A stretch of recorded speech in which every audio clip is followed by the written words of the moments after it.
உதவியாளர் வேலைக்கு ஆள் சேர்க்கறதுக்காக விளம்பரம் கொடுத்திருக்காங்க அந்த போக்குவரத்து நிறுவனம். நேர்முகத் தேர்வுக்கு வந்திருந்த எல்லா பேர்ட்டையுமே ஒரு கனமான பெட்டகத்தை கொடுத்து அதை கொஞ்சம் தள்ளி வைக்க சொல்லி சொல்றாங்க. அது அவங்களுடைய உடல் வலிமைக்காக கொடுக்கப்பட்ட சோதனைன்னு நினைச்சு எல்லா பேருமே முழு மூச்சோட அதை நகர்த்துறதுக்கு முயற்சி பண்றாங்க.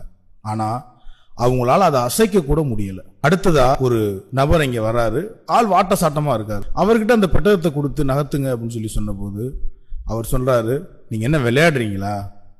என் ஒருவனால் முடியக்கூடிய காரியம் இல்லை இது, எனக்கு கை கொடுக்க மேலும் சிலர் வேண்டும் அப்படின்னு சொல்லி அவர் சொல்றாரு. கடைசியில அவரை தான் இங்க வேலைக்கு எடுத்தாங்க. நேர்முக தேர்வாளர்களிடம் மிகைப்பட்ட யூகமும் எதிர்பார்ப்பும் கொண்டு அவர்கள் கேட்பதற்கெல்லாம் அப்படியே பதில் சொல்ல முயலதால் தான் பெரும்பாலான விண்ணப்பதாரர்கள் தேர்வில் தோல்வியடைகிறார்கள். இயல்பாகவும் உள்ளார்ந்த அறிவின் வழிகாட்டுதலுக்கு கட்டுப்பட்டும் நடந்தால் வெற்றி கோட்டையை நிச்சயமாக அடையலாம்.